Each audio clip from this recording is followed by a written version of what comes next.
ایک چھوٹا سا پودا تھا تو جامعہ، جو اخلاص سے اب تناوت ہوا۔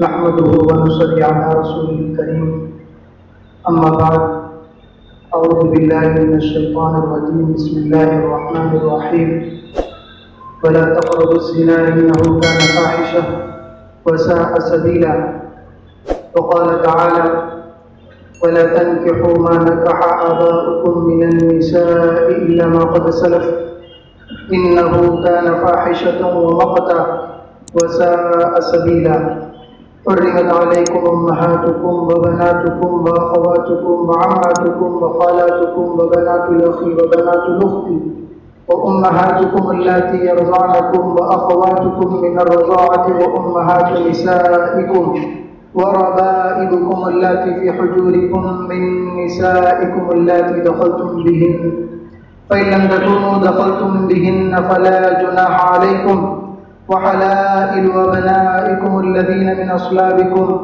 وأن تجمعوا بين الأختين إلا ما قد سلف إن الله كان غفورا رحيما۔ محترم دوستوں اور بزرگوں، اللہ تعالیٰ نے دنیا میں جو چیزیں بنائی ہیں اس میں بعض مرتبہ وہ چیز بہت ہی نازک ہوتی ہے، بہت ہی حساس ہوتی ہے۔ مثلا ایک ہیرا ہے، بہت چھوٹا ہوتا ہے، بہت نازک ہوتا ہے، اس کی وجہ سے اس کو سنبھالنا پڑتا ہے بڑے اہتمام کے ساتھ، اور اتنا حساس ہوتا ہے کہ اس کو ذرا گندے ہاتھ سے چھو لیا تو داغ پڑ جاتا ہے اس پر۔ اسی طریقے پر اللہ تبارک و تعالیٰ نے اولاد سے لوگوں کو نوازا ہے۔ وہ اولاد مختلف طرح کی ہوتی ہیں، 2-3 بچے ہیں، بچیاں ہیں، لیکن ان کے مزاج کے اندر فرق ہوتا ہے۔ بعض بچے وہ ہیں جن کو آپ بولیں گے، ماریں گے، زیادہ اپنے دل پر اس بات کو نہیں لیں گے، لیکن بعض بچے وہ ہوتے ہیں کہ باپ نے یا کسی بڑے نے اس کے سامنے آنکھ بھی نکال دی تو پورا دن بولنا بند کر دے گا۔ بڑے نازک مزاج ہوتے ہیں اور بڑے حساس ہوتے ہیں کہ میرے سامنے آج آنکھ نکال کر کے اس آدمی نے بات کی۔ بالکل اسی طریقے پر ہمارا آج کا موضوع اور ٹاپک حرمت مصاہرت، یہ موضوع بڑا نازک ہے اور بڑا حساس ہے، دلائل کے اعتبار سے بڑا باریک ہے، اتنا باریک ہے کہ اچھے اچھے لوگوں کی نگاہ وہاں پر نہیں پہنچی۔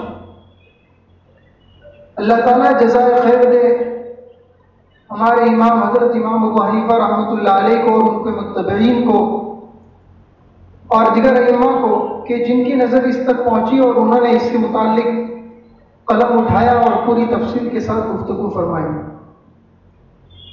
اور حساس اتنا ہے کہ ذرا بھی اس رشتے کے ساتھ کھلواڑ کرنے گئے تو اتنا بڑا بھیانک نتیجہ برآمد ہوگا اور اتنا بڑا بھیانک نتیجہ سامنے آئے گا کہ خاندان کے خاندان برباد ہو کر کے رہ جائیں گے۔ یہ جب اتنا حساس اور اتنا نازک ہے تو کسی ایک مجلس کے اندر اس کو لوگوں کو سمجھا دینا اور لوگوں کے دلوں کے اندر پوری طریقے پر اس کو اتار دینا ناممکن نہیں تو دشوار ضرور ہے۔ غالباً یہی وجہ بنی ہے کہ ہماری اس اصلاحی پروگرام کی مجلس کے اندر یہ دوسری مرتبہ یہ موضوع زیر بحث آیا ہے۔ مجھ سے پہلے رفیق محترم مفتی عبدالعزیز صاحب اس پر بات تفصیل کے ساتھ کر چکے ہیں، اور آج میرے ذمے میں یہ ذمہ داری ڈالی گئی۔ میں آپ سب حضرات سے خصوصی طور پر حضرت مولانا مفتی عبدالعزیز صاحب سے اور مولانا ایوب صاحب سے درخواست کروں گا کہ آپ دعا کریں، توجہ ڈالیں کہ اللہ تعالیٰ مجھے صحیح کہنے کی توفیق عطا فرمائے، اور زبان کے پھسلنے سے، دل و دماغ کے پھسلنے سے، میرے دل و دماغ کے پھسلنے سے بھی اور آپ لوگوں کے دل و دماغ کے پھسلنے سے بھی اللہ تعالیٰ اس کی حفاظت فرمائے۔ اپنی بات شروع کرو اس سے پہلے، چونکہ ایک درسی چیز ہے، یہ ایک بیان کی چیز نہیں، اس لیے بھائی گاڑی والوں کو کہتا ہوں کہ بہت بند، اس لیے میں اس موضوع کو شروع کرنے سے پہلے چند چیزیں جو اصولی طور پر ہیں، ہم سب کو اپنے دماغ میں بٹھانا ضروری ہے، وہ پیش کروں۔ سب سے پہلی چیز ہم سب کو اپنے دل کے اندر اور دماغ کے اندر بٹھانی ہے، جس کا تذکرہ آ چکا ہے کہ ہم سب مسلمان ہیں۔ مسلمان میننگ ارتھ اور ترجمہ معنی اطاعت شعار۔ ایک مسلمان آدمی دین کی بات کا اور اللہ کا اور اللہ کے رسول صلی اللہ علیہ وسلم کا اتنا زیادہ اطاعت کرنے والا ہو، اتنا زیادہ اطاعت کرنے والا ہو کہ اس کی پہچان اور اوڑھ ہی اطاعت سے ہو، اس کو کہتے ہیں اطاعت شعار۔ وہ جب اس کے سامنے دین کا کوئی مسئلہ آتا ہے تو اپنی عقلی گھوڑوں کو نہیں دوڑاتا ہے، چاہے اس کو سمجھ میں آئے چاہے نہ سمجھ میں آئے، بہر تو صورت اپنے سر کو تسلیم کر لیتا ہے، جھکا دیتا ہے دین اور شریعت کے سامنے۔ یہ ہے مسلمان صحیح معنی۔ اگر کوئی مسلمان ایسا ہے کہ جو دین کا کوئی مسئلہ آتا ہے اور اس کو اپنی عقل پر پرکھتا ہے، اگر اس کی عقل اس کو گوارا کرتی ہے، ایکسیپٹ کرتی ہے تو اس کو مانتا ہے، ورنہ پھر اس کو کوڑے میں ڈال دیتا ہے، تو یہ صحیح معنی میں مسلمان کہلانے کے لائق نہیں ہے۔ تو سب سے پہلی بات کہ ہم مسلمان ہیں، دین کا کوئی بھی مسئلہ ہماری سمجھ میں آوے یا نہ آوے، ہمیں اپنے سروں کو جھکانا ہے، ہمیں اس کو ماننا ہے۔ دوسری بات، یہ شریعت کے جتنے بھی احکام ہیں اس کا مدار اسباب پر ہے۔ وہ سبب جب وجود میں آ جائے گا تو اس کا حکم آٹومیٹکلی آنا ہی آنا ہے۔ اب اس موقع پر عمومی طور پر یہ نہیں دیکھا جاتا ہے یہ کام بھول سے ہوا تھا، یہ کام غلطی سے ہو گیا تھا، یہ کام زبردستی ہوا تھا، یہ کام چک سے ہو گیا تھا، میرا ارادہ نہیں تھا، لیکن ہوا تو اس کا نتیجہ سامنے آنا ہی۔ جیسے ایک آدمی زہر کھا لیتا ہے، پتہ نہیں تھا اور زہر کھا لیا تو اس کا نتیجہ آنا ہی سامنے۔ اب اس موقع پر کوئی آدمی یوں سوچے کہ بھول سے کھا لیا تھا، کچھ اور سمجھ کے کھا لیا تھا، اس لیے نہیں مرنا چاہیے، نہیں، وہ نہیں ہوگا۔ تو شریعت کے جتنے احکام ہیں اس کا مدار اسباب پر ہے، جب سبب وجود میں آئے گا اس کا اثر ظاہر ہو کر کے ہی رہنا ہے۔ اس موقع پر پھر ہماری عقل کو سمجھ میں نہ آئے تو بھی ہم کو ماننا ہے اس کو۔ تیسری بات یہ ہے کہ ہر عمل اپنے پیچھے ایک اثر رکھتا ہے۔ کبھی وہ اثر ظاہر میں دکھائی دیتا ہے، مشاہد ہوتا ہے، اور ظاہر میں دکھائی دینے کی وجہ سے آدمی کو اس کا سمجھنا آسان ہو جاتا ہے اور آدمی اس کو سمجھ لیتا ہے۔ اور کبھی وہ اثر ظاہر میں دکھائی نہیں دیتا ہے، اس کا اثر باطنی اثر ہوتا ہے۔ اب دکھائی نہ دینے کی وجہ سے آدمی کو سمجھنا ذرا مشکل ہوتا ہے۔ ایسے موقع پر آدمی کو سمجھ میں نہ آوے، اس کے باوجود اس کو مان لینا، یہی نقطہ امتحان ہے، یہی آزمائش ہے جس کے لیے دنیا کے اندر مسلمانوں کو اور ساری انسانیت کو پیدا کیا گیا۔ ایسے موقع پر آدمی کو سمجھ میں نہ آوے اور اس کے بعد بھی مان لینا، اسی کو کہتے ہیں کامیاب انسان، اور جو شخص سمجھ میں نہ آوے اور اس کو نہ مانے اسی کو کہتے ہیں ناکام۔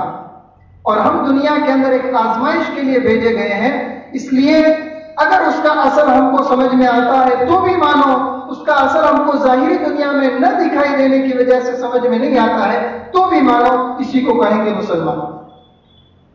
چوتھی بات، ہماری اس گفتگو کے اندر بار بار اصول اور فروع کا لفظ ذکر کیا جائے۔ تو اصول کا لفظ جب آپ کے سامنے آوے تو ہمیں یہ سمجھنا ہے کہ سیدھی لیٹی میں آنے والے اوپر کے رشتے دار، اڑوس پڑوس کی رشتے داریاں نہیں، سیدھی لیٹی میں درست لکیر، جہاں میراث کے طور پر جب تقسیم کیا جاتا ہے تو کہا جاتا ہے سیدھی لیٹی میں آمدار وارثدار. تو وہ جو اوپر کے رشتے دار ہیں، مثلا باپ ہے، دادا ہے، پردادا ہے، اوپر جہاں تک جا سکے، نانا ہے، پر نانا ہے، اسی طریقے پر اوپر اس لائن میں جہاں تک جا سکے، یہ مراد ہوگا اصول سے. اصول کا لفظ جو بولا جائے گا تو اس سے مراد باپ، دادا، پردادا، نانا، پر نانا وغیرہ ہوگا. اور فروع کا لفظ جب بولا جائے گا تو اس سے مراد یہ ہوگا کہ سیدھی لیٹے میں آنے والے نیچے کے وارثدار اور نیچے کے اندر آنے والے رشتے دار. مراد اس سے بیٹا، بیٹی، پوتا، پوتی، نواسا، نواسی وغیرہ نیچے تک، یہ فروع سے مراد ہوگی. اسی طریقے پر ایک لفظ ہماری اس گفتگو کے اندر آئے گا دخول، صحبت، وطی. تو اس سے مراد یہ ہوگی کہ چاہے صحبت کرنا حلال طریقے پر ہو، چاہے صحبت کرنا حرام طریقے پر ہو، یہ دونوں اس میں داخل ہوگا. اسی طریقے پر ایک لفظ آئے گا لمس، چھونا. ایک لفظ آئے گا نظر، دیکھنا. تو لمس سے مراد اور چھونے سے مراد یہ ہوگا کہ کوئی آدمی، کوئی مرد کسی عورت کو اس طریقے پر شہوت کے ساتھ چھو لے کہ اس کے بدن پر بالکل کوئی حائل نہیں تھا، کوئی کپڑا نہیں تھا، یا تھا تو بہت باریک کپڑا تھا کہ جس کے ہوتے ہوئے اس کی بدن کی گرمی محسوس ہونے کے اندر وہ مانع نہیں بنتا، اور شہوت کے ساتھ اس نے چھویا ہے اور اس کو چھونے کے بعد انزال نہیں ہوا ہے، اس چھونے کے نتیجے میں انزال نہ تو اس نے کیا ہے اور نہ ہوا. تو یہ چھونے کا لفظ جب آئے گا اس سے مراد یہ ہوگی اس کی کچھ اور بھی شرائط ہے. اسی طریقے پر نظر کا لفظ آئے گا تو دیکھنا، نظر کا میننگ ہوتا ہے دیکھنا. لیکن یہاں ہماری اس گفتگو کے اندر دیکھنے سے مراد عام دیکھنا نہیں ہے کہ کسی مرد نے کسی عورت کے چہرے کو دیکھ لیا، یہ مراد نہیں ہے. یہاں پر مراد دیکھنے سے عورت کی شرمگاہ، اگر مرد دیکھ رہا ہے تو عورت کی شرمگاہ، اور وہ بھی مطلق شرمگاہ نہیں بلکہ عورت کی شرمگاہ کا اندر کا حصہ جو گول ہوتا ہے وہ مراد ہوتا ہے، جو عموماً عورت اپنی سرین کو زمین پر رکھ کر کے اور دو پیر کو کھڑے کر کے جب بیٹھے گی ٹیک لگا کر، تو ایسے موقع پر وہ حصہ دکھائی دیتا ہے جب اس پر کپڑا نہ. تو نظر سے مراد یہ ہوگا کہ عورت کی شرمگاہ کو دیکھنا، اندرونی حصے کو دیکھنا شہوت کے ساتھ. دیکھنے والے کو شہوت ہو، چاہے جس کو دیکھا گیا اس کو شہوت نہ ہو. یہاں پر جس کو دیکھا گیا اس کو شہوت ہے، دیکھنے والے کو شہوت نہیں ہے تو بھی حکم نہیں آئے. اس مسئلے کے اندر دو طرف میں سے ایک طرف شہوت کا ہونا کافی ہے. اس کے اندر مراد یہ ہے کہ ناظر کی شہوت معتبر ہوگی، دیکھنے والے کی شہوت معتبر ہوگی. منظور الیہ کو شہوت ہو یا نہ ہو اس سے کوئی لینا دینا نہیں. اور اسی طریقے پر ایک چھٹی بات یہ ہوگی کہ ہمارے اس مسئلے کے اندر یہ لمس اور نظر کو کئی سارے احکام کے اندر دخول اور وطی کا درجہ دیا گیا ہے. ایک مرد نے کسی عورت کو دیکھا ہے یا عورت نے کسی مرد کو دیکھا ہے. عورت اگر مرد کو دیکھے گی تو اس سے مراد مرد کے آلے تناسل، یعنی جس کو عربی زبان میں ذکر کہا جاتا ہے، اور پیشاب کا پیشاب کرنے کی جو جگہ ہے مرد کی، وہ عورت مرد کی وہ جگہ کو دیکھے گی، یہ مراد ہوگا عورت کے لیے. تو مرد اگر عورت کو دیکھتا ہے یا عورت مرد کو دیکھتی ہے، مرد عورت کو چھوتا ہے یا عورت مرد کو چھوتی ہے، تو یہ چھونا اور نظر کرنا یہ بھی وطی ہی کے درجے میں سمجھا جاتا ہے، صحبت کرنے کے درجے میں ہی سمجھا جاتا ہے. اب ہم اصل بات پر آتے ہیں. دیکھیے دنیا کے اندر مختلف مذاہب رائج ہیں اور اس کے پیروکار اور ماننے والے ہیں، لیکن اسلام کے علاوہ جتنے دنیا کے اندر مذاہب رائج ہیں اور اس کے پیروکار ہیں، ان کو جگہ جگہ پر ایسے موڑ پر آ کر کے کھڑا ہونا پڑتا ہے کہ ان کے پاس اس موڑ پر اپنے مذہب کی رہبری کیا ہے وہ نہیں ہوتی. اس کا مذہب یکسر اس سے خالی ہوتا ہے اور وہ لوگ خالی ہاتھ کھڑے رہ جاتے ہیں. لیکن اسلام ایک ایسا مذہب ہے جو انسان کی ہر موڑ پر رہبری کرتا ہے، کہیں بھی اپنے ماننے والے کو خالی ہاتھ نہیں چھوڑتا. حتیٰ کہ بیت الخلاء کیسے جانا ہے، استنجا کیسے کرنا ہے، اس کی بھی رہبری اسلام کے اندر موجود ہے. وہاں پر بھی مرد آزاد نہیں. اسی طریقے پر ایک مرد کو عورت کے ساتھ کیسے رہنا ہے، مرد کو عورت کے ساتھ کون سی عورت کو پسند کرنا ہے، اپنا پرائیویٹ تعلق کیسے قائم کرنا ہے، اس میں بھی اسلام نے ان دونوں کو آزاد نہیں چھوڑا ہے. بلکہ کیسی عورت پسند کی جائے گی اور کون سی عورت پسند کی جائے گی اس کو بھی اسلام نے بتلایا. پسند کرنے کے بعد نکاح ہوگا، نکاح کرنے کے بعد کیسے اس کے ساتھ اس رشتے کو باقی رکھنا ہے، کیا حقوق ایک دوسرے پر ایک دوسرے کے عائد ہوں گے، اس میں بھی اس کی رہبری موجود ہے. اللہ نہ کرے وہ رشتہ ختم کرنا ہے ہمیں، تو اس رشتے کو کیسے ختم کیا جائے گا اس کا بھی نظام شریعت کے اندر اور اسلام کے اندر موجود ہے. اس پورے نظام کو اسلام کا ازدواجی نظام کہا جاتا ہے. اس پورے نظام کو، اس کے اندر پھر الگ الگ پارٹس اور الگ الگ بھاگ ہیں، الگ الگ حصے ہیں. پھر ہر ایک کے اندر مختلف حصے آتے ہیں. مثلا چوائس کرنا، پسند کرنا، اور پھر اس کے بعد شادی کرنا، اس کو اسلام کا نظام نکاح، اور پھر اس کے بعد اگر اس رشتے کو ختم کرنا ہے تو اس کو اسلام کا نظام طلاق و حرمت. تو آج ہمیں جس مسئلے پر گفتگو کرنی ہے وہ اسلام کا نظام حرمت کیا ہے. اس سلسلے میں اسلام کی ازدواجی زندگی کا ایک حصہ ہے اسلام کا نظام حرمت، وہ کیا ہے اس پر ہمیں گفتگو کرنی ہے. اسی کے ساتھ ایک اور نظام چلتا ہے اسلام کا معاشرتی نظام، جس سے ہمارا اسلامی معاشرہ ہے. تو یہ دونوں ایک اعتبار سے بالکل قریب قریب ہیں. اور یہ معاشرتی نظام جو ہے یہ بہت ساری رشتہ داریاں، بہت ساری قرابتوں کے ارد گرد گھومتا ہے. کوئی بھی انسان، کوئی بھی فرد انسان کا یہ ان رشتوں سے علیحدہ نہیں ہے. ہر ایک اس رشتہ داری کے اندر جکڑا ہوا، اور ہر انسان کے لیے ان رشتہ داریوں کا پاس و لحاظ کرنا ضروری ہوتا. کوئی بھی انسان اس کو ڈال کر کے اگر چلنا چاہے، ساری رشتہ داریوں کو ایک طرف ڈال دے تو اپنے آپ کو ایک بہت بڑے خطرے کے اندر اور بہت بڑی آزمائش کے اندر مبتلا کرنے کے سامان ہے.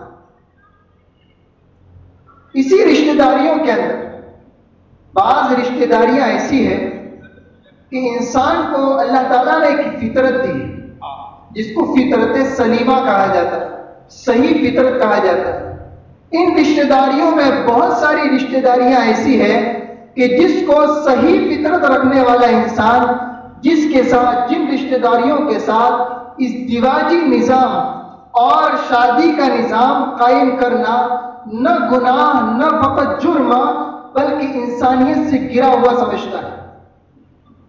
ایک فطرت جس کو اللہ تعالیٰ نے دی ہے، صحیح فطرت والا انسان ان رشتہ داروں سے کبھی بھی اپنا شادی والا تعلق قائم کرنا کبھی بھی سوچ بھی نہیں سکتا ہے، بلکہ اس کو انسانیت کے نام سے گرا ہوا عمل سمجھتا ہے اگر کوئی آدمی ایسا کرتا ہے. اسی سے کہا جاتا ہے کہ اسلام کے جتنے سارے احکام ہیں وہ سب کے سب فطرت کے مطابق ہے. اگر کوئی صحیح فطرت والا انسان اسلام کے احکام کو غور و فکر کرے گا اور سوچے گا تو ایک ذرہ برابر فطرت سے ہٹا ہوا نہیں پائے گا. اس کو اسی فطرت کو سامنے رکھ کر اللہ تبارک و تعالیٰ نے کچھ رشتہ داریوں کے ساتھ اپنا ازدواجی تعلق اور نکاح والا تعلق قائم کرنا ممنوع قرار دیا، جس کو ہم 3 حصوں میں تقسیم کر سکتے ہیں. نمبر 1 محرمات نسبی،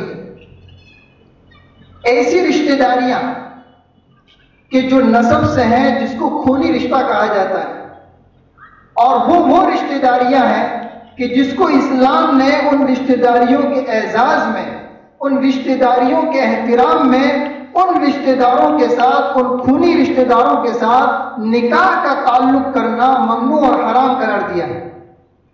دوسرا ہے محرمات رضاعیہ، دودھ والا رشتہ۔ کبھی بچپنے کے اندر ماں کو دودھ نہیں آتا ہے تو دوسری عورت کا بچے کو دودھ پینا پڑتا ہے، پلانا پڑتا ہے، تو یہ دودھ والی جو رشتہ داری ہے اس کو محرمات رضاعیہ کہا جاتا ہے۔ اور ایک تیسری قسم جو ہے محرمات بالمصاہرہ، سسرالی اور دامادی رشتہ داری ہے۔ ہر رشتہ داری کے اندر شریعت نے کچھ رشتہ داریاں ایسی طے کر رکھی ہے کہ اس کے ساتھ اور اپنا نکاح کا تعلق نہیں جوڑ سکتے۔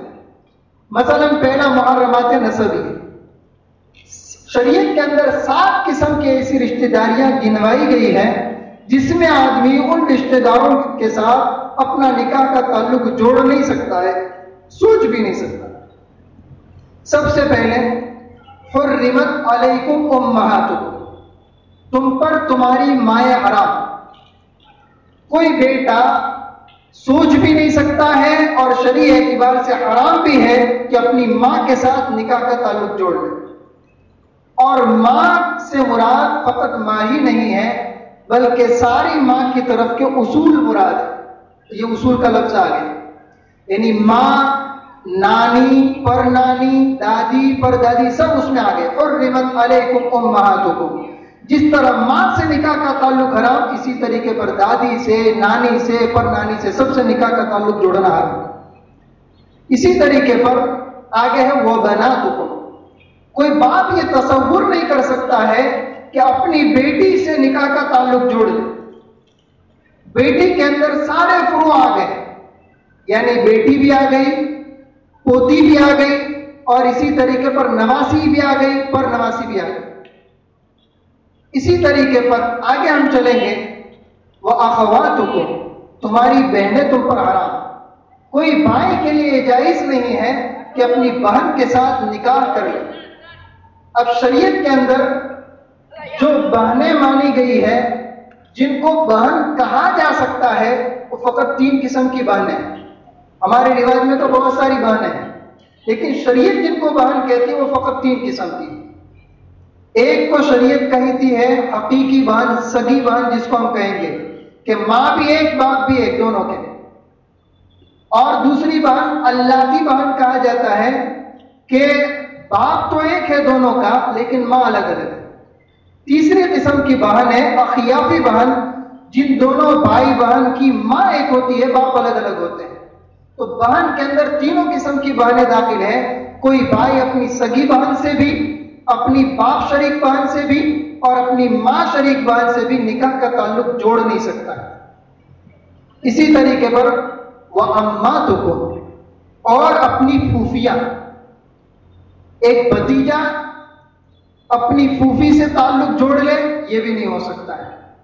پھوپھیوں کے اندر بھی باپ کی بہنیں تینوں قسم کی، دادا کی بہنیں تینوں قسم کی، اسی طریقے پر اوپر تک پر دادا کی بہنیں تینوں قسم کی داخل ہیں۔ کسی بھی قسم کی پھوپھی سے، چاہے اس کی باپ کی بہن ہو چاہے اس کے دادا کی بہن ہو، اس سے یہ آدمی اپنا رشتے، ازدواج اور نکاح کا تعلق جوڑ نہیں سکتا۔ پھوپھیاں حرام۔ اسی طریقے پر تمہاری خالائیں تم پر حرام ہیں۔ خالہ کے اندر بھی وہی، خالہ کہا جاتا ہے اپنی ماں کی بہن کو۔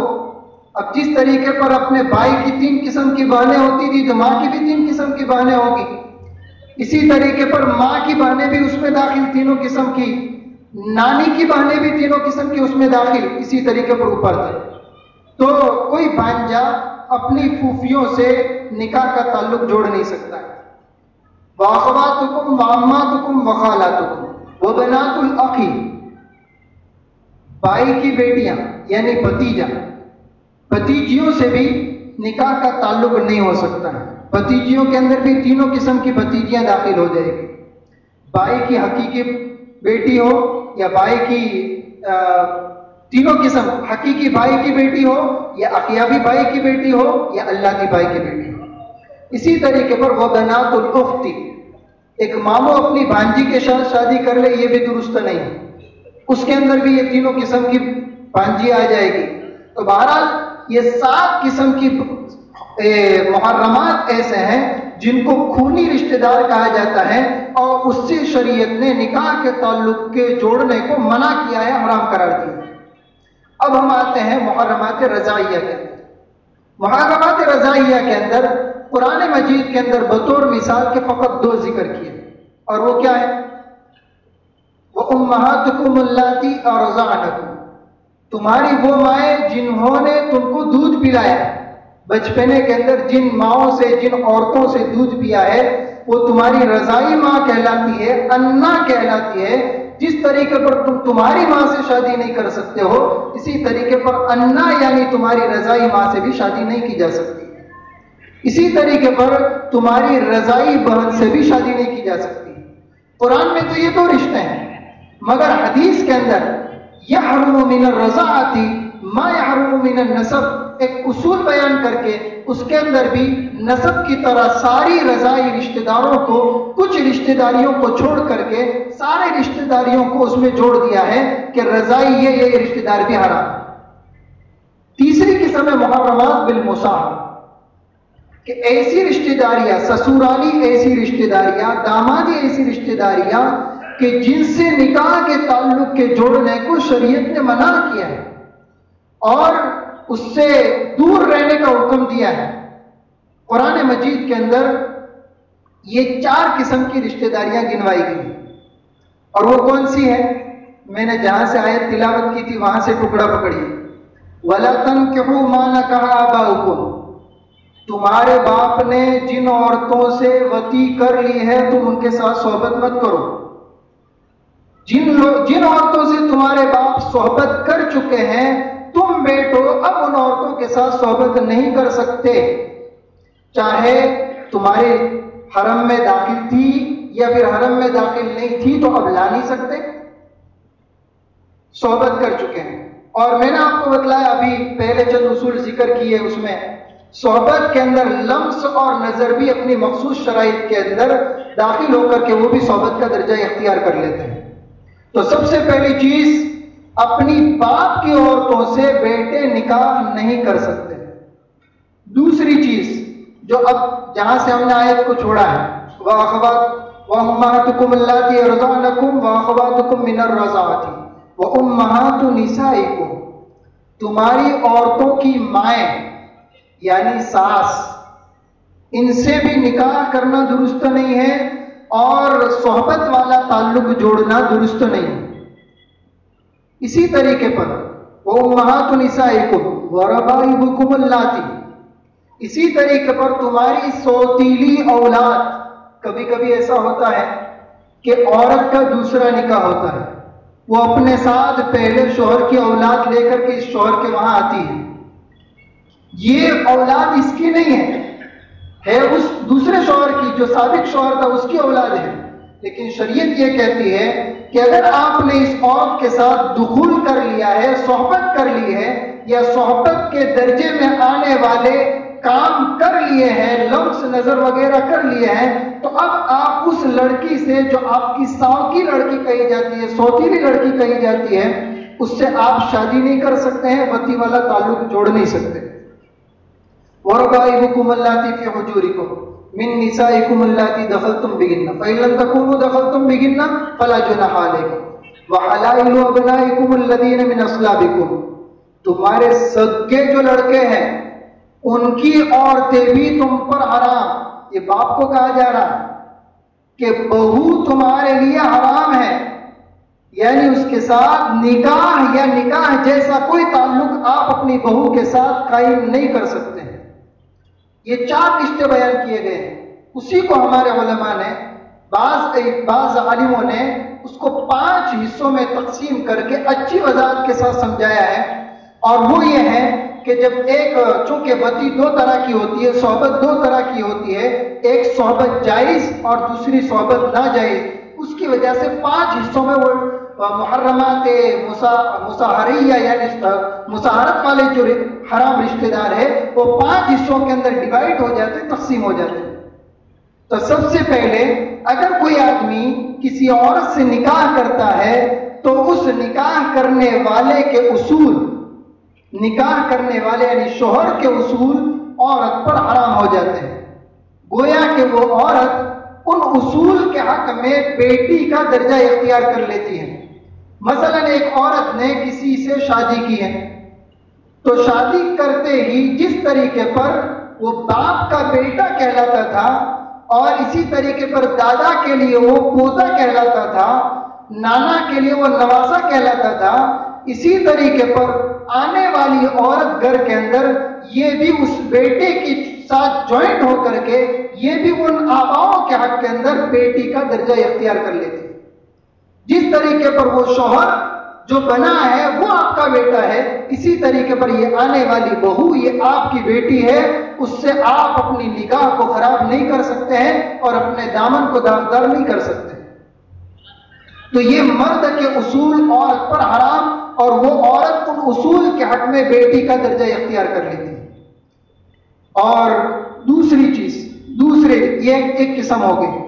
دوسری قسم مرد کے فروع، یعنی مرد کی جو اولاد ہے یہ بھی اس عورت پر حرام ہو جاتی ہے۔ ان اولاد کے حق میں یہ آنے والی عورت اپنے ابا کی یہ ماں کا درجہ اختیار کر لیتی ہے۔ جس طریقے پر اس بیٹے کی حقیقی ماں تھی اس کے ساتھ وہ صحبت نہیں کر سکتا تھا اور یہ سوچ بھی نہیں سکتا تھا، اسی طریقے پر شریعت یہ کہتی ہے کہ تمہارے باپ نے جب دوسرا نکاح کیا ہے تو آنے والی عورت یہ بھی تمہاری ماں ہے، اس سے بھی آپ اپنی نگاہ کو خراب نہیں کر سکتے، یہ تمہاری ماں کے درجہ اختیار کر لیتی ہے، جس کو ہم ساو کی ماں کہتے ہیں۔ تیسری قسم عورت کے جو اصول کے رشتہ دار ہیں، یعنی اس کی ماں ہے جو ہم کو ساس بولتے ہیں، اس کی دادی ہے، پردادی ہے، نانی ہے، یہ سب مرد کے حق میں ماں کا درجہ اختیار کر لیتے ہیں۔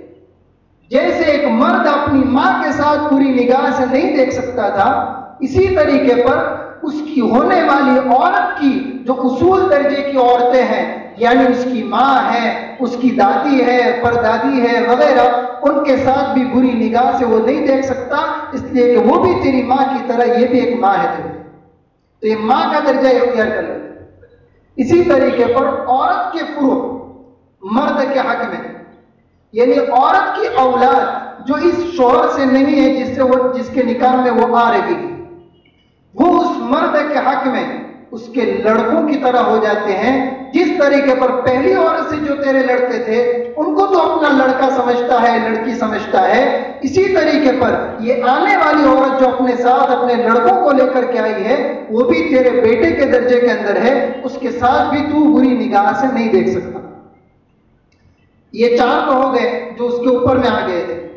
اور 5واں، کبھی کبھی آدمی کسی اجنبی عورت کے ساتھ غلط کام کر لیتا ہے جس کو زنا کہا جاتا ہے، اور لمس اور نظر دیکھنا اور چھونا مخصوص شرائط کے ساتھ یہ مقدمات زنا ہے اور وہ بھی اس کا درجہ اختیار کر لیتے ہیں۔ تو جس مرد نے کسی عورت کے ساتھ ایسا تعلق قائم کر دیا کہ جس کو شریعت کی نظر کے اندر حرام تعلق اور کیا کہتے ہیں زنا کہا جاتا ہے یا زنا کا درجہ اختیار کرنے والا کہا جاتا ہے، تو اب دونوں کے اصول اور فروع ان کے لیے حرام ہو جاتے ہیں۔ مثلا تھے تو دونوں اجنبی، لیکن ایک مرد نے کسی عورت کے ساتھ زنا کیا تو اب اس مزنیہ یعنی جس عورت کے ساتھ زنا کیا گیا اس کی لڑکی سے یہ آدمی اب شادی نہیں کر سکتا، یعنی ماں کو بھی اس نے استعمال کیا مثلا، اور اب بیٹی کو بھی استعمال کرنا چاہے تو نہیں کر سکتا، اور یعنی ناجائز استعمال۔ اسی طریقے پر وہ مزنیہ اس زانی کے لڑکے کے ساتھ شادی کرنا چاہے تو بھی نہیں کر سکتا۔ تو یہ ہے یہ 5 قسمیں۔ ان 5 قسموں کے اندر پہلی 4 قسمیں یہ حرام ہوئے، یہ آپ کے سامنے تفصیل آ گئی، اور اس کی ضمن میں آپ کو یہ بھی سمجھ میں آ گیا کہ حرام کیوں ہو رہے، لیکن پھر بھی اس کی حرمت کے کچھ اسباب ہمارے فقہاء نے لکھے ہیں۔ 4 سبب کی وجہ سے حرمت مصاہرت آتی ہے۔ نمبر 1، نکاح صحیح، جب آدمی کسی عورت کے ساتھ صحیح طور پر، جس کو شریعت نکاح کہتی ہے، اس طریقے پر نکاح کر لیتا ہے تو یہ حرمت آ جاتی ہے اور حرمت آپسی رشتہ داریوں کے اندر قائم ہو جاتی ہے۔ جیسے میں نے ابھی آپ کے سامنے 3 قسم کے پہلے رشتہ داریاں جو گنوائی، مرد کے اصول عورت پر، مرد کے فروع عورت پر، اسی طریقے پر عورت کے اصول مرد پر، یہ تینوں قسم جو ہے وہ ہیں کہ جس میں آدمی کسی عورت کے ساتھ نکاح کرتے ہی، چاہے اس کے ساتھ ابھی دخول نہیں ہوا ہے، صحبت نہیں ہوئی ہے، فوراً وہ حرام ہو گئی، وہ ساس کا درجہ اختیار کر لیا، یا دخول ضروری نہیں ہے۔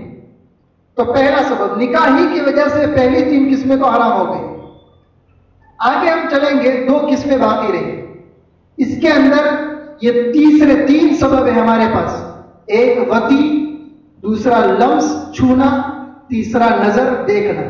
لمس اور نظر سے وہی مراد ہے جو میں نے آپ کو بتلا دیا ہے۔ تو یہ 3 قسم، یہ بقیہ جو 2 ہے اس کے اندر یہ چلتے ہیں۔ چنانچہ اپنی آنے والی عورت، نئی عورت کی اولاد اس وقت حرام ہوگی جب آنے والی عورت کے ساتھ آپ صحبت کر لیں، جو جائز صحبت ہے، یا پھر یہ کہ صحبت کے قائم مقام کوئی کام کر لیں تو حرام ہوگی، ورنہ حرام نہیں ہوگی۔ بغیر دخول کے یا اس کے قائم مقام افعال کے حرام نہیں ہوگی۔ آگے 5ویں قسم جو ہے زنا والی چیز، اس کے اندر بھی اگر زنا کر لیا یا پھر اسی طریقے پر لمس یا نظر پایا گیا تو اب یہ رشتہ داریاں حرام ہو جائیں گی۔ اب یہ اسباب بھی ہو گئے اس کے۔ اب چونکہ حرمت مصاہرت ایک ایسی چیز ہے کہ جس میں نکاح صحیح کے طور پر جو حرمت وجود میں آتی ہے، اور اس کی جو 4 سبب ہیں اس میں پہلا سبب نکاح صحیح والا، اور اس طور پر اس عورت کو جو اس کے لیے حرام تھی پہلے سبب کے طور پر آدمی لانے کو سوچ بھی نہیں سکتا اور لا بھی نہیں سکتا، کیونکہ نکاح کر کے اگر کوئی داماد اپنی ساس کو نکاح میں لانا چاہے اور نکاح کر کے لاوے تو پورا سماج اس پر جوتیاں برسائے گا کہ ساس کو نکاح میں لا رہا ہے، تو بھلے اس کی بیوی کا انتقال ہو گیا لیکن ساس کے حرمت قائم ہے، اور نکاح چونکہ عموماً عام طور پر کیا جاتا ہے، کھلے عام کیا جاتا ہے، اس لیے نکاح کے نتیجے میں تو وہ لا نہیں سکتا۔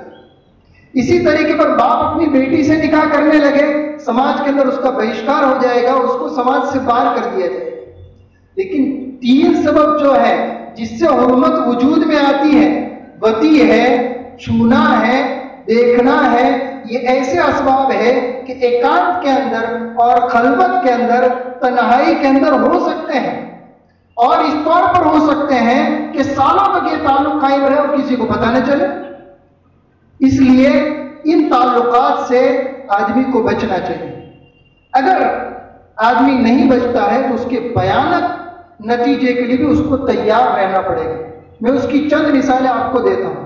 نمبر 1، اگر کوئی خسر اپنی بہو کے ساتھ سوتا ہے، اپنی بہو کی ساتھ غلط حرکت اختیار کرتا ہے، تو اب کیا نتیجہ ہوگا؟ یعنی اس کے ساتھ صحبت کر لی، زنا کر لیا، جو حرام ہے پہلے سے اس کے لیے، اس لیے کہ اس کی بیٹی کی عورت ہے جو حرام ہے وَعَلَائِنُ أَبْنَائِكُمْ کے اندر، لیکن اس کے باوجود بیٹی کی عدم موجودگی کے اندر یا کسی اور طریقے پر اس نے اپنے بیٹے کی عورت کو یعنی اپنی بہو کو استعمال کر لیا، یا پھر اس کو شہوت کے ساتھ چھو لیا مخصوص شرائط کے ساتھ، یا اس کی شرمگاہ کو دیکھ لیا، تو اب کیا نتیجہ برآمد ہوگا اس کو ہمیں سوچنا ہے۔ یہ نتیجہ کیا ہوگا؟ سبب پایا گیا صحبت کرنا۔ اب صحبت کر لی تو کیا ہو گیا؟ وہ اس کی بیوی کے درجے میں آ گئی۔ کون؟ وہ بہو تھی، اب تک وہ اس کی بیوی کے درجے میں آ گئی، بیوی نہیں بن گئی لیکن بیوی کے درجے میں آ گئی۔ خسر کے لیے لڑکے کی عورت بیوی کے درجے میں، اب لڑکے کے لیے بیوی کے درجے میں جب آ گئی تو اب لڑکے کے لیے کیا بنی؟ وہ باپ کی منکوحہ کے درجے میں آ گئی، باپ کی عورت ہو گئی، عورت تو نہیں لیکن عورت کے درجے میں آ گئی۔ اور آپ نے ابھی پڑھ لیا وَلَا تُنكِحُوا مَا نَكَحَ آبَاؤُكُمْ، جن عورتوں کے ساتھ باپ صحبت کر چکے ہیں تم ان کے ساتھ صحبت نہیں کر سکتے ہو۔ چنانچہ گھر تباہ ہو گئے، کیا باپ نے، بھگت رہا ہے بیٹا۔ یہ ایک معمولی غلطی اور نہ سوچنے کی وجہ سے اتنی بڑی غلطی ہو گئی کہ اب باپ کے لیے بھی منہ دکھانا مشکل ہو گیا اور بیٹے کے لیے بھی گھر نبھانا مشکل ہو گیا. یہ بیوی بیٹے پر حرام ہو گئی. ادھر باپ کا جو اپنا نکاح ہے پہلے سے، اس پر کوئی اثر نہیں پڑا، وہ تو ایسے ہی ہے. بس اتنا ہے کہ اب لوگوں کے سامنے رسوائی ہوگی یہ معاملہ جب ڈکلیئر ہوگا اس کو، اور ڈکلیئر کرنا ہی پڑے گا، اس لیے کہ بیٹا کہاں جائے گا، استعمال تو نہیں کر سکتا اپنی عورت کو. بہرحال ایک یہ کہ خسر اگر اپنی بہو کے ساتھ نکاح خراب کرتا ہے تو اتنا بھیانک انجام اس کے سامنے آ سکتا ہے کہ خاندان برباد ہو سکتا ہے. دوسرا، باپ نعوذ باللہ اپنی بیٹی کے ساتھ یا بیٹی اپنے باپ کے ساتھ نکاح خراب کرتی ہے تو بھی بڑا بھیانک انجام اس کے سامنے آتا ہے. وہ یہ ہے کہ اگر ایک باپ نے اپنی بیٹی کے ساتھ مکالمہ کیا تو اب بیٹی ماں تو نہیں بنی، اس کی عورت تو نہیں بنی، وہ اس کی بیٹی ہی ہے، عورت تو نہیں بنی لیکن عورت کے درجے میں آ گئی. جب عورت کے درجے میں آ گئی تو اس کی ماں تھی وہ کیا بن گئی؟ باپ کی عورت کی ماں. اور آپ نے پڑھ لیا وہ امہات نسائکم، تمہاری عورتوں کی مائیں بھی تم پر حرام. ادھر بیٹی کی زندگی کو تو خراب کیا، یعنی اس کی عزت کو تو داغدار کیا، اس کے نکاح پر کوئی اثر نہیں پڑ رہا ہے اگر اس کا نکاح ہو چکا ہے تو، لیکن اس کی عزت کو تو داغدار کیا. ادھر تم نے اپنے گھر کو بھی برباد کر دیا.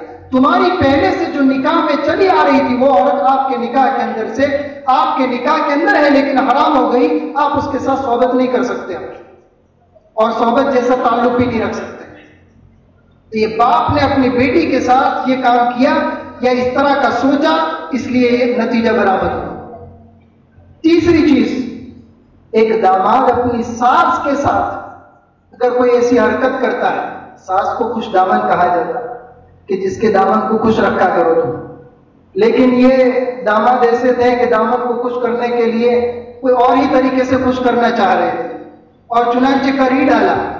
تو اب تھوڑی دیر کے لیے تو خوشی ہوئی لیکن پھر ایسی ناخوشی ہو گئی کہ اس کو مت پوچھو بات.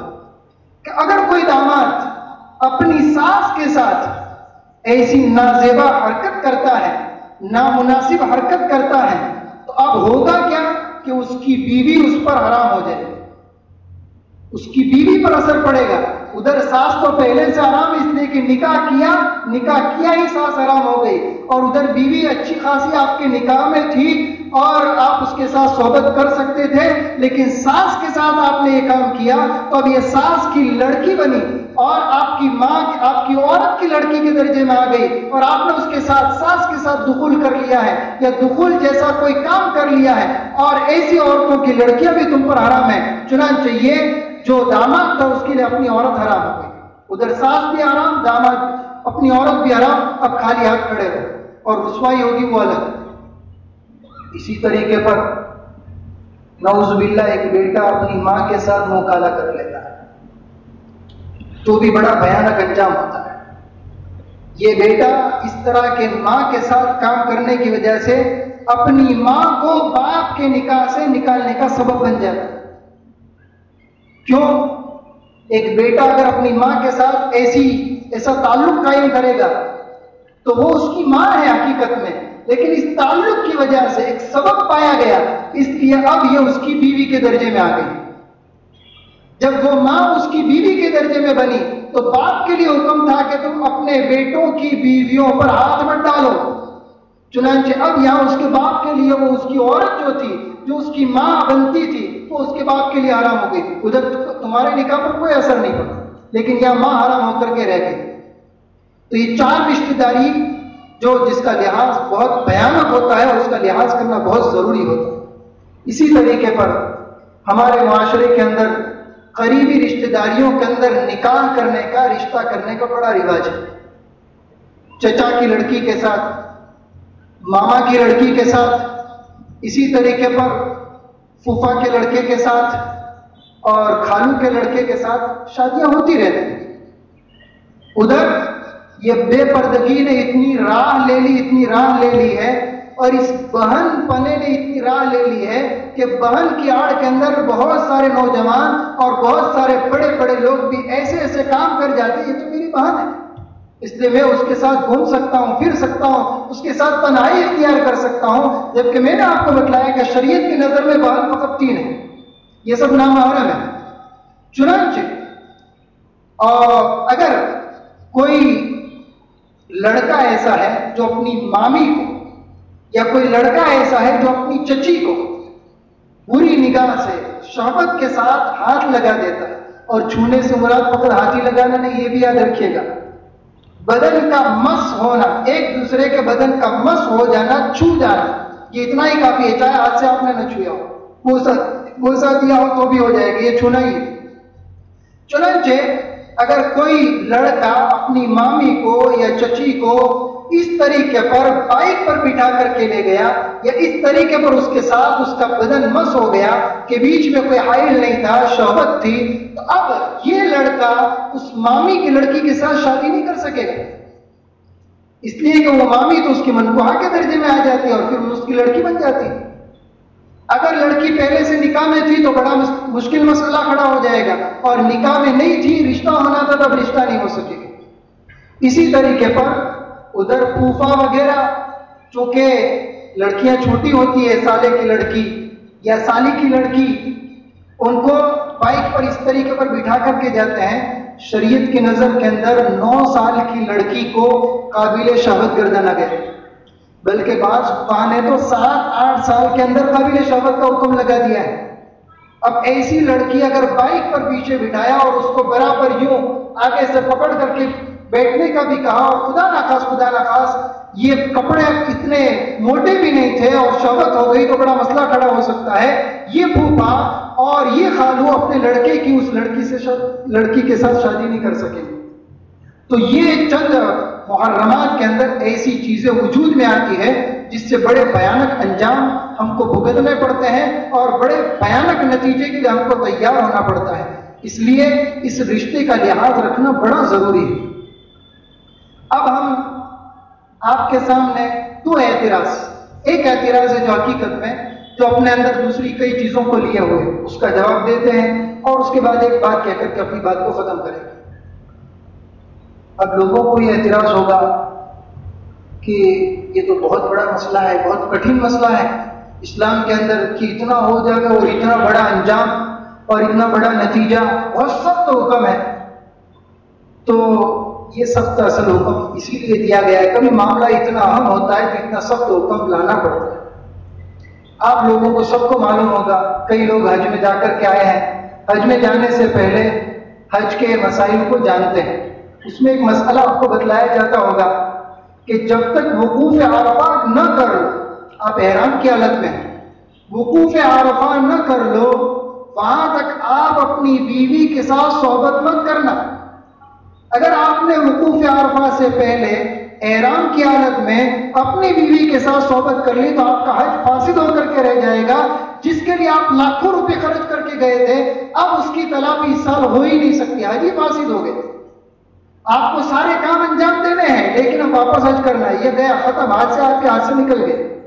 اسی طریقے پر یہ رشتہ بھی اتنا اہم ہے، اس لیے کہ ایک الگ خاندان کی لڑکی ہمارے گھر میں آتی ہے تو کہیں ایسا نہ سمجھے، شریعت کے اندر اس کو اتنی اہمیت دی گئی کہ الگ خاندان کو الگ خاندانی نہ سمجھتے رہے، بلکہ اس لڑکی کو، آنے والی لڑکی کو بھی اب ہم اپنے خاندان کا ایک جز بنا لے، اور جس طریقے پر ہمارے خاندان کے جو اجزاء سمجھے جاتے تھے اور جو جز سمجھے جاتے تھے، وہی برتاؤ اس آنے والی لڑکی کے ساتھ بھی ہمیں کرنا۔ اس لیے اس کے ساتھ اتنا سخت حکم لگایا کہ اگر آپ نے اتنی بڑی غلطی کر ڈالی تو آپ کا نکاح ہی فاسد ہو کر کے رہ جائے۔ ادھر دوسری وجہ یہ بھی ہے، اتنا سخت حکم ہے تو اسی لیے تو کہا، اتنا سخت حکم اسی لیے دیا ہے کہ تم جاؤ ہی نہیں، قریب بھی مت پھٹکو اس کے، سوچو بھی مت۔ اور تیسری بات میں نے آپ کو بتلا دی کہ اسباب پر مدار ہوتا ہے، جیسے زہر کھا لیا بھول سے تو بھی وہ تو کام اثر و مرتب ہو کر کے رہتا ہے، اسی طریقے پر یہاں پر بھی اثر مرتب ہو کر کے رہے گا۔ میں نے آپ کو بتلایا کہ ہر کام کا ایک اثر ہوا کرتا ہے، کبھی ظاہر میں ہوتا ہے، کبھی باطن میں ہوتا ہے۔ جیسے ہمارے لوگوں کو ایک اشکال ہوتا ہے، ایک اعتراض ہوتا ہے کہ ایک خسر اپنی بہو کے ساتھ منہ کالا کرتا ہے، اس کے بیٹے کا کوئی قصور نہیں، اس کی معصوم اولاد کا کوئی قصور نہیں، اور اس کو حرام کر دیا جاتا ہے، اس کے گھر کو اجاڑ دیا جاتا ہے، اور اس میں ہمارے مسلمان اور جو اسکول کی تعلیم پڑھے ہوئے ہوتے ہیں وہ لوگ بھی اس پہ بڑھ چڑھ کر کے حصہ لیتے ہیں اور اپنی زبانوں کو شریعت کے تعلق سے کھولنا شروع کر دیتے ہیں۔ ان کو سوچنا چاہیے کہ ہر عمل کا ایک اثر ہوتا ہے، چنانچہ یہی خسر اگر اپنی بہو کو قتل کر دیتا تو اس وقت معصوم اولاد کا سوال کہاں جاتا، اس وقت اسی شوہر کا سوال کہاں جاتا؟ آپ کو فوراً سمجھ میں آ جاتا کہ اب شوہر کو نیا گھر بسانا ہے، آپ کو فوراً سمجھ میں آ جاتا کہ اس معصوم کے اولاد کی تربیت آپ کو اب کرنے کی ذمہ داری دوسرے طریقے انجام دینے ہیں، آپ اس وقت اپنے عقل کے گھوڑے نہ دوڑاتے۔ اسی طریقے پر یہ بھی شریعت کا ایک حکم ہے اور ایک کام ہے جس کی وجہ سے اس کا اثر باطنی طور پر مرتب ہو رہا ہے، جس باطنی اثر کو ماننے کے لیے ہمیں دنیا کے اندر بھیجا گیا ہے۔ اس لیے ہمیں سمجھ میں آوے یا نہ سمجھ میں آوے، بہر صورت ہمیں اس کو ماننا پڑے گا۔ اب آخری بات کہ کچھ احتیاطات ہم کو کرنے چاہیے۔ جب اتنا اہم اور سنگین مسئلہ ہے تو ہمارے گھروں کا نظام ایسا ہونا چاہیے کہ جس کے تحت میں کبھی بھی ایسی چیزیں وجود میں نہ آوے، اس کو ہم آسانی کے ساتھ اس پر عمل بھی ہو اور کبھی ایسی حرکت وجود میں نہ آئے۔ وہ یہ ہے ہمارے دارالفتہ کے اندر، اور اللہ تعالیٰ نے ایک جو علم دیا ہے اپنے فضل سے، اس تعلق سے لوگ پوچھتے ہیں اور اس طرح کے واقعات آتے رہتے ہیں۔ تو اس میں ایک بات آتی ہے کہ خسر اپنی بہو کے ساتھ اتنا چھوٹ چھٹاؤ رکھتا ہے۔ کبھی کبھی باپ بھی اپنی بیٹی کے ساتھ، ایسے رشتہ داری ہے رکھنی چاہیے، لیکن ہر ایک کے ساتھ نفس اور شیطان لگا ہوا ہے۔ کب کہاں ہم کو پچھاڑ دے اور ہم کو مغلوب کر دے اور وہ غالب آ جائے، کچھ طے نہیں۔ تو اتنا چھوٹ چھٹاؤ رکھتے ہیں کہ خسر بہو کو یوں کہتا ہے کہ تم کو کسی بھی چیز کی ضرورت ہو تو مجھے کہہ دینے کا، تمہارے شوہر کو کہنے کی ضرورت نہیں ہے۔ ارے بھائی، اس خسر کو سوچنا چاہیے، اس بہو کو بھی سوچنا چاہیے کہ میں کس کے حرم میں آئی ہوں، اس خسر کے حرم میں آئی ہوں، اس خسر کے نکاح میں آئی ہوں یا اپنے شوہر کے نکاح میں آئی ہوں۔ وہ اپنی ضرورتوں کو اپنے شوہر کے سامنے رکھے گی کہ تمہارے سامنے رکھے گی؟ وہ خسر کیسا کہ جو اپنی بہو کو یوں کہتا ہے کہ اپنی ضرورتوں کو میرے سامنے رکھو، تم اپنے شوہر کے سامنے مت رکھو، یہ منع کرتا ہے۔ یہ اصل میں عمومی طور پر کبھی اخلاص کے ساتھ بھی ہو سکتا ہے، لیکن عمومی طور پر یہ دل کے اندر کی خرابی ہونی شروع ہوتی ہے اور یہی چیز آگے جا کر کے اس بھیانک نتیجے تک پہنچاتی ہے۔ اس لیے ایسی چیزوں کے اندر آنے سے بہت زیادہ ہم مردوں کو بھی احتیاط کرنے کی ضرورت ہے اور ہماری عورتوں کو بھی احتیاط برتنے کی ضرورت ہے کہ کوئی بھی ضرورت ہوگی، خسر اگر اپنی عورت کی، اپنی بہو کی ضرورت اگر پورا کرے گا تو وایا اور واسطہ بنا کر کے اپنے لڑکے کے واسطے سے وہ ضرورت پوری کرے، ڈائریکٹ اپنی بہو کی ضرورت کو ہرگز نہ پورا کرے۔ کہیں ایسا نہ ہو کہ اس کے احسان کے تلے دب کر کے اور اس کے احسان میں آ کر کے وہ بہو اس خسر کے ساتھ ناجائز تعلق کرنے پر مجبور ہو جائے۔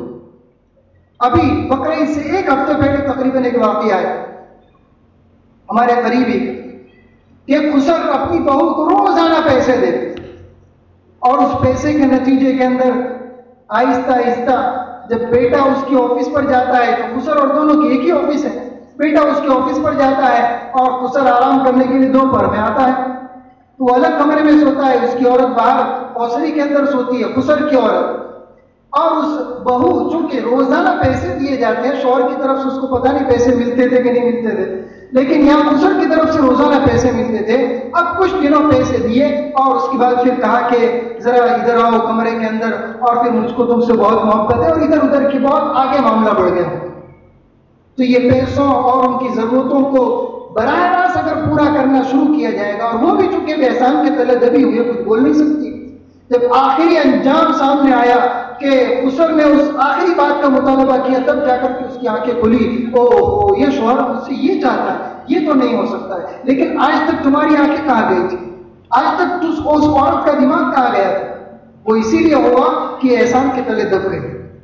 اسی طریقے پر باپ کو اپنی بیٹی کے ساتھ تعلق رکھنا ہے، محبت اپنی جگہ پر رہے گی، لیکن کوئی بھی کام بیٹی کا کرنا ہے اپنی بیوی کو یعنی اس کی ماں کو واسطہ بنا کر کے کیا جائے۔ براہ راست اپنی بیٹی کے ساتھ اس طرح کے تعلقات اور اس طرح کی ضرورتوں کے تعلقات ہرگز نہ پورے کیے جائے کہ وہ چیز خدا نخواست ہم کو وہاں تک پہنچا دے۔ اسی طریقے پر ہمارے گھروں کے اندر چھوٹی چھوٹی لڑکیاں ہوتی، میں نے ابھی آپ کو بتلایا 9 سال کی، 7 سال کی، 8 سال کی، وہ اپنے کپڑوں کو بدلتی ہے، تو چھوٹی ہونے کی وجہ سے بھائی بھی ہے، بیٹا بھی ہے، کیا کہتے ہیں باپ بھی ہے، اس کے سامنے ہی ننگے ہو کر کے کپڑے بدلتی ہے۔ کبھی اگر خدا نخواست ایسا ہوا کہ وہ کپڑے بدلتے وقت اس باپ کی نگاہ اور اس کی شرمگاہ پر پڑی، اندرونی شرمگاہ پر، اور اس کو شہوت ہو گئی تو وہ اس کے لیے بڑا مسئلہ کھڑا ہو سکتا ہے۔ اس لیے ایسی لڑکیاں جس کی 7 سال 8 سال کی عمر ہو چکی ہے احتیاطاً، ایسی لڑکیوں کو ماں عادت ڈالے اور باپ اور گھر کے بڑے لوگ ان کو ماؤں کو سمجھائیں کہ ان کو اپنا استنجا پرائیویٹ چھپ کر کے کرنے کی عادت ڈالیں، اپنے کپڑے پرائیویٹ چھپ کر کے پہننے کی عادت ڈلوائیں۔ اسی طریقے پر سواریوں کے اندر بیٹھنے کے تعلق سے مفتی عبدالعزیز صاحب نے اس سے پہلے والی مجلس کے اندر بتلا دیا تھا۔ اسی طریقے پر سونے کے تعلق سے حضرت مفتی صاحب نے بھی بڑی اچھی توجہ دلائی تھی، اور اس میں ایک اور بات میں کہہ دیتا ہوں، شاید وہ بھی کہی گئی ہو۔ سب سے بڑی چیز اور آسان چیز ہے کہ اپنے بیٹی کی جب شادی ہو جائے اس کا گھر تم الگ کر دو، اس کو الگ دے دو، اس کو الگ رکھ دو، اس کے گھر الگ کر دو۔ اب اپنا نظام وہ خود سنبھالے گا، اس کے ذریعے سے اس کے اندر خود اعتمادی بھی آئے گی۔ ہمارے گھروں کے اندر جو ساس بہو کے جو جھگڑے ہوتے ہیں اس سے بھی کافی طور پر نجات ملے گی، اور اس طریقے پر خسر کی اپنی بہوؤں کے ساتھ نگاہ جو لگ جاتی ہے ایک گھر میں رہنے کی وجہ سے، اس سے بھی اس کے اندر بھی کافی ساری آسانی ملے گی۔ بیٹی کی شادی ہو جائے اس کو بھی الگ گھر کے اندر اس کے شوہر کے ساتھ بھیج دو، اپنا گھر جمائی بنا کر کے مت رکھو۔ بیٹی کی شادی ہو جائے اس کو بھی الگ گھر کر کے رکھ دو اور اس کو بھی وہاں الگ رکھو۔ اب ہماری مائیں جو ہوتی ہے، جو ساس بنتی ہے، اس موقع پر بڑے ایسے جملے استعمال کرتی ہیں، اس لیے اس کو بڑا کیا تھا کہ اس کو الگ بھیج دے رہے۔ یہ جملہ مناسب نہیں ہے۔ ارے آپ نے بڑا کیا تھا تو ایک تو آپ کی ذمہ داری تھی، کوئی احسان تھوڑا کیا ہے آپ نے، آپ کی ذمہ داری تھی۔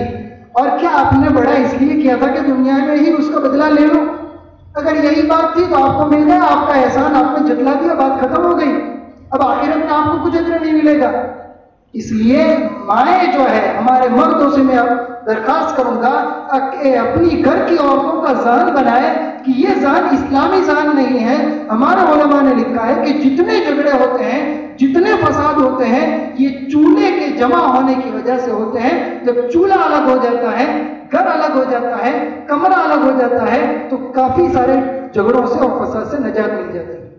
اس لیے سب سے پہلے کوشش یہ کیجیے، اگر یہ نہیں ہو سکتا ہے تو کمرہ الگ کیجیے، کمرہ بھی الگ نہیں ہو سکتا ہے تو بستر الگ کیجیے، بستر بھی الگ نہیں ہو سکتا، ایک ہی بستر میں سونا ہے تو بیچ میں حائل کر دیجیے، چاہے حائل اپنی مذکر اولاد کا ہو، چاہے حائل اپنی بیوی کا ہو، ایسی لڑکیوں کے سونے کے اندر چاہے حائل اپنی بیویوں کا ہو، حائل مانا ہو کہ حائل اپنی بیویوں کا ہو یا کوئی تکیہ گدے وغیرہ کے ذریعے سے ہو، لیکن کبھی بھی اپنی جوان لڑکیوں کو، 7-8 سال کی لڑکیوں کو، 9 سال کی لڑکیوں کو یا اس سے بڑی لڑکیوں کو کبھی بھی ایک ساتھ اپنے پڑوس میں مت سلائیے، ورنہ خدا نخواست ایسے نتیجہ آپ کو بھگتنا پڑے گا۔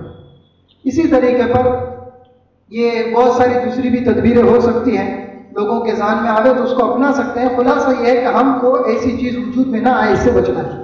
اب ایک آخری بات میں آپ لوگوں کو کہہ دوں، چونکہ یہ حرمت مصاحرت والا مسئلہ بڑا حساس ہے، بڑا نازک ہے، تو اگر کسی کے وہاں اس طرح کی چیز پیش آ چکی ہے، مان لو، تو اب ہمیشہ ساتھ میں رہنے سے، یا سالوں پہلے ایسا ہوا تھا تو وہ حلال نہیں بن جانے والی، وہ ایک مرتبہ حرام ہو چکی ہے تو وہ حرام ہی رہے گی۔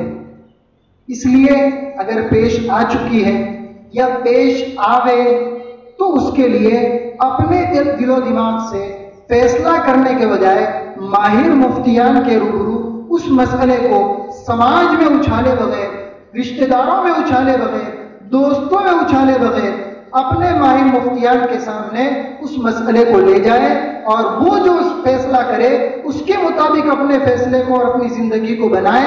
اپنے تئی حرمت کا یا علت کا کوئی فیصلہ نہ دے، اس لیے کہ بڑا نازک مسئلہ ہے. اگر آپ نے کسی چیز کو جو حلال تھی حرام ہونے کا حکم دے دیا یا حرام تھی حلال ہونے کی بات کہہ دی تو آپ کی عاقبت اور آخرت خراب ہو سکتی ہے. اس لیے بڑا نازک مسئلہ ہے. اور اسی طریقے پر یہ جو باتیں میں نے کہی آپ کے سامنے، اس میں کئی جملے اس طرح کے آئے ہیں اور میں نے وضاحت تو کر ہی دی ہے کہ ماں نہیں بنتی ماں کے درجے میں آتی ہے. اس سے آپ دھوکہ نہ کھائیں کہ یہ سارے کام آپ کے لیے کرنا جائز ہو جاتا ہے. یہ کام کرنا ناجائز اپنی جگہ پر ہے اور ناجائز ہونے کے ساتھ ساتھ کبھی کبھی یہ انجام وجود میں آنا ایک الگ دوسرا مسئلہ ہے. اسی طریقے پر یہ سارے جو مسائل حرمت مسارت کے یا اسی طریقے پر رضاعت والے مسائل ہیں، وہاں پر ہمارے فقہاء نے لکھا ہے کہ یہ سارے مسائل احتیاط کی وجہ سے حرام قرار دیے گئے ہیں. اسی وجہ سے ایسی عورتوں کے ساتھ حرمت قائم کرنے کا تو حکم لگائیں گے وہ ہمیشہ کے لیے حرام تو ہو جائے گی، کبھی حلالے کے بعد بھی حلال ہونے والی نہیں ہے. لیکن اس کا مطلب یہ نہیں ہے کہ اب ہماری خونی رشتہ داریوں والی جو حرام عورتیں تھیں ان کے ساتھ جو ہم سفر کر سکتے تھے، ہم ان کے ساتھ تنہائی اختیار کر سکتے تھے.